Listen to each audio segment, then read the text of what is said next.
ഈ അടുത്ത കഴിഞ്ഞ ദിവസം ഒരു ചാനലിൽ വിവാഹത്തെക്കുറിച്ചൊരു ചർച്ച ഉണ്ടായിരുന്നു. ആ ചർച്ചയിൽ അതിന്റെ അവതരണത്തിലെ ആദ്യ ഭാഗത്ത് പറഞ്ഞ 1-2 വാക്കുകളുണ്ട്. അത് കേട്ടാൽ തന്നെ നമ്മുടെ കുട്ടികൾ കല്യാണം വേണ്ട അറിയും.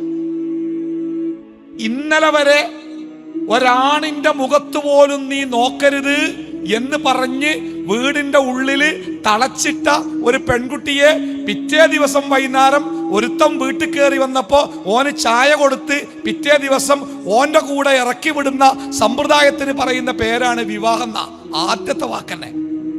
ശരിയല്ലേ? കുട്ടികളൊക്കെ ചോദിക്കും, ശരിയല്ലേ ഉമ്മീം ബാപ്പി അങ്ങനെ പറഞ്ഞിന്, ആണുങ്ങളോട് മുണ്ടരുത്, ആണുങ്ങളെ മുഖത്തേക്ക് നോക്കരുത്, ആണുങ്ങളെ മുന്നിലേക്ക് പോകരുത്, അങ്ങനെയൊക്കെ പറഞ്ഞിട്ട് പിറ്റേന്ന് ഒരു ട്രേ ചായ ആയിട്ട് കൊലയമൊക്കെ പറഞ്ഞയച്ച് ആ ചായ കൊടുത്ത് ഓൾ അങ്ങോട്ടും ഓനിങ്ങോട്ടും പിറ്റേന്ന് കല്യാണം. ഇതിന്റെ പേരാണോ കല്യാണം? ഇനി കെട്ടിച്ചു വിട്ടാലോ? കെട്ടിച്ചു വിട്ടാല് ഒരാശുപത്രിയിലെ ജെറിയാട്രിക് വാർഡിൽ അഥവാ വയസ്സന്മാര് കിടക്കുന്ന വാർഡിൽ ഒരു നഴ്സിന് എന്താണോ ചെയ്യാനുള്ളത് അതാണത്ര കെട്ടിച്ചു വിട്ട വീട്ടിൽ പെൺകുട്ടിക്ക് ചെയ്യാനുള്ളേ. അമ്മായിമാനെ നോക്കണം, അമ്മോസാക്കാനെ നോക്കണം, തിരുമ്പി കൊടുക്കണം, മരുന്ന് കൊടുക്കണം, നേരത്തിന് ചോറ് കൊടുക്കണം. ഇതിനു വേണ്ടി പറഞ്ഞയക്കുന്ന അതിന്റെ പേരാത്ര കല്യാണം. ഇതൊക്കെ പാടെ പറഞ്ഞു കേട്ടാല് നമ്മളെ കുട്ടികളെങ്ങനെ കല്യാണം വേണ്ട അറിയോ? ഞാനിപ്പോ ഈ മാസത്തില് ഒരു 4 കൗൺസിലിംഗ് ഇപ്പോൾ ചെയ്തുകൊണ്ടിരിക്കണ്ടേ. ആ 4 കൗൺസിലിംഗിൽ 3 പ്രശ്നം എന്താ? പെൺകുട്ടികൾ കല്യാണത്തിന് സമ്മതിക്കണില്ല. 23 വയസ്സായി, 24 വയസ്സായി, ബാപ്പ കുറയായി, ബ്രോക്കർമാര് കയറി ഇറങ്ങി, പലരും വന്ന് അമ്മോനും എളാപ്പി അമ്മായും വീട്ടുകാരും പിന്നെയും പറഞ്ഞ് എനിക്കിപ്പോ വേണ്ട, ഇപ്പൊ വേണ്ടെന്ന് പറയാൻ തുടങ്ങിയത് 20-ാം വയസ്സിലാ. ഇപ്പൊ 24ആയി, ഇപ്പോഴും ഇപ്പൊ മാറിയിട്ടില്ല. കല്യാണം വേണ്ട വേണ്ട. എന്തറിയോ? നമ്മുടെ മക്കളൊക്കെ പഠിക്കുന്ന പാഠപുസ്തകങ്ങളും അവർ ജീവിക്കുന്ന സമൂഹവും സമ്പ്രദായമൊക്കെ വിവാഹത്തെക്കുറിച്ച് അവർക്ക് പഠിപ്പിച്ചു കൊടുക്കുന്ന, കുടുംബജീവിതത്തെക്കുറിച്ച് അവരുടെ മനസ്സിലേക്ക് ഇട്ടുകൊടുക്കുന്ന ഭീകരമായ ചില ചിന്തകളുണ്ട്, ചില കാഴ്ചകളുണ്ട്.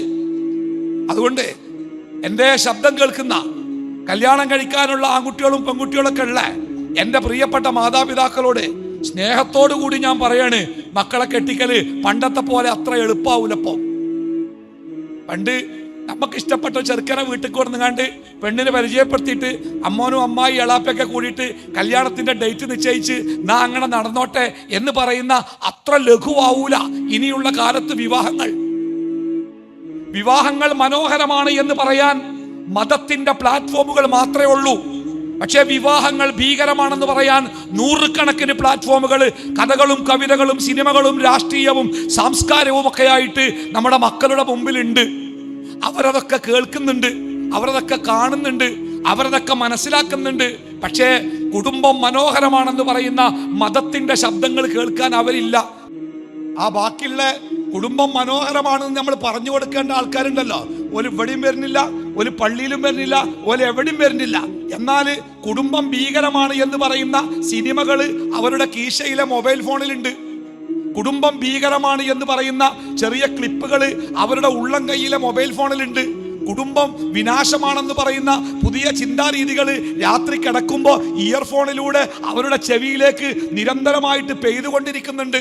കുടുംബജീവിതത്തിന്റെ വൃത്തികേടുകളും അതിന്റെ നാശനഷ്ടങ്ങളും അവർക്ക് പറഞ്ഞു കൊടുക്കുന്ന ചങ്ക് കൂട്ടുകാര് അവർക്കുണ്ട്. അവർ പറഞ്ഞു കൊടുക്കുന്നുണ്ട് കല്യാണം കഴിച്ചാൽ ഉണ്ടാകുന്ന അപകടങ്ങളെ കുറിച്ച്.